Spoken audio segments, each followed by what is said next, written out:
directions on you now. I'm going to go further east. A man named R.O. Wilson. About 6'2", big around here some. Went barefoot year round. My name is R.O. Wilson. I live between Holberg and Corona over here on a little old 5-acre piece of property. I call it a cheaper spread. It's like Oleo. Got a 4-room house. I got half of it shut off. Shucks, I don't need all that room.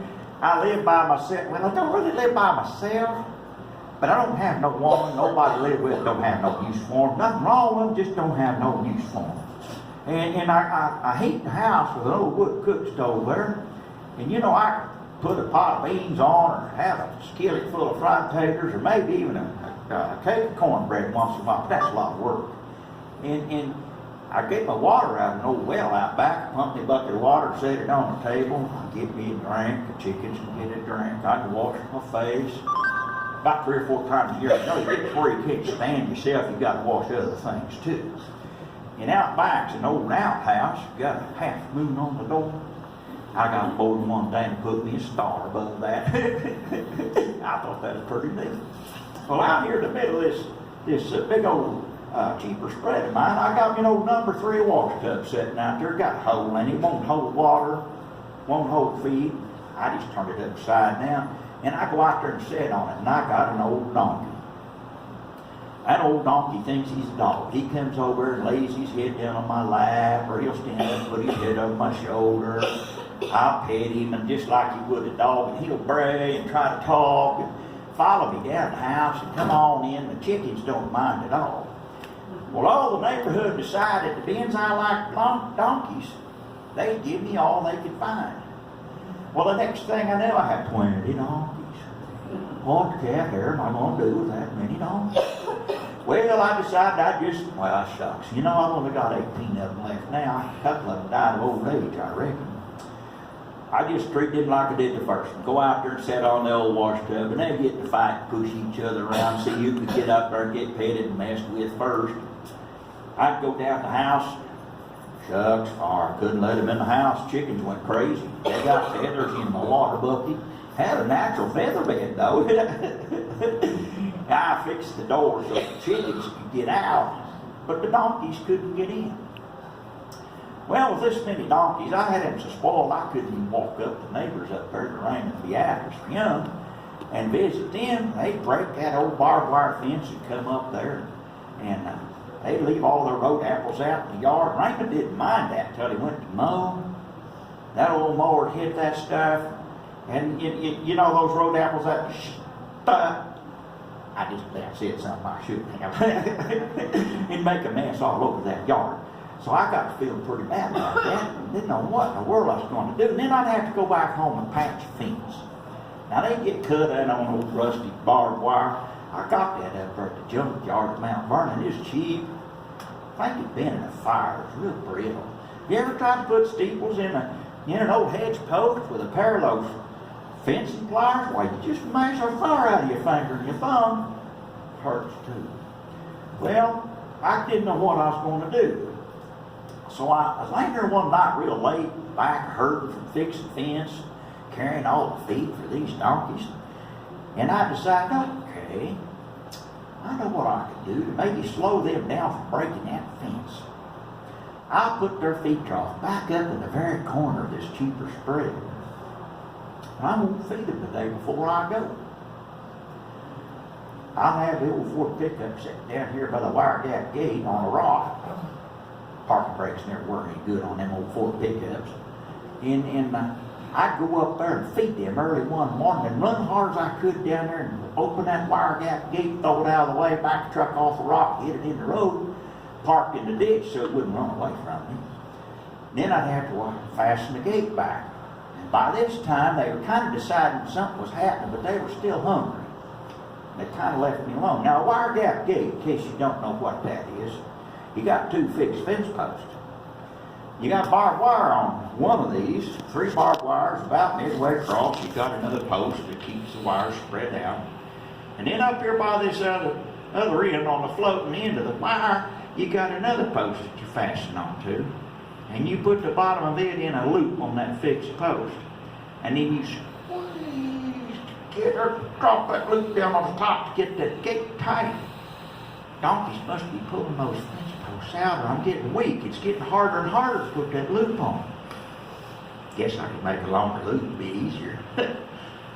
I'd get an old truck, fly down the road as hard as I could, but now that's a little washboardy road. Pretty doggone rough, and I didn't want to get too fast over the railroad track. There's a 90-degree turn. I didn't want to slide off into Tommy Allen's fence there. That's some good barbed wire. It's hard to work with. Now I go off to Hobart down there to the general store and the post office. Now I told the mailman, Pat Brown, he didn't have to bring his old Pontiac down that dirt road once a day, because I was on the end of the route. No use in him coming down there and I'm going back. I didn't mail anything.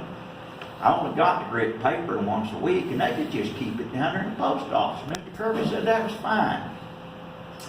So the grit paper, if you didn't know what that is, it was a circulated paper come once a week, and it had all kinds of information nationwide. And once in a while, it'd be a recipe or something. Used to take Cappers weekly, but good golly, had all those fancy recipes in there. Oh, I'm not going to make them. That's too much work. So I just dropped that. And I like the grit paper. Well, I'd go down there and see Mr. Kirby and get my grit paper and get the donkey feed, go to the general store, and come back home. Of course, I'd have to fix the fence. Darn old donkeys would get out. And I got to laying there one night, back hurting, not knowing what I was going to do. Here again, real late. It was about 8 o'clock one night. It was real late. I couldn't sleep. So I got up and I lit the old coal oil lamp going to read the paper. I turned the whole thing, went to spluttering and burning black. And you ever tried to trim a wick on one of those in the dark?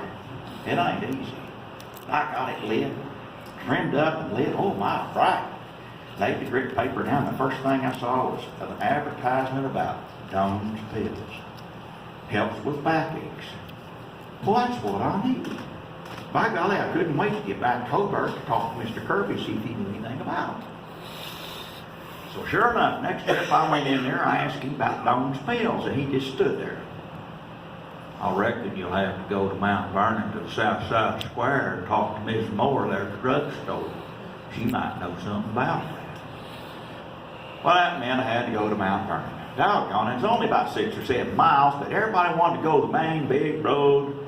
I always went to back roads. That main big road had those 35-foot long tractor trailers on the running 40 mile an hour. Why, gee whiz, they just run so fast, scare me half to death. I'd drive the back roads my own speed. Besides, I could drive by the junkyard and see what was there. But going into Mount Vernon that morning, I was all excited and went in to see Mrs. Moore. Sure enough, she had Doan's Pills. I was so excited, I wanted to take one right then. I didn't know what kind of effect it might have on me, so I turned around and went back home and went by the junkyard real slow and looked over there.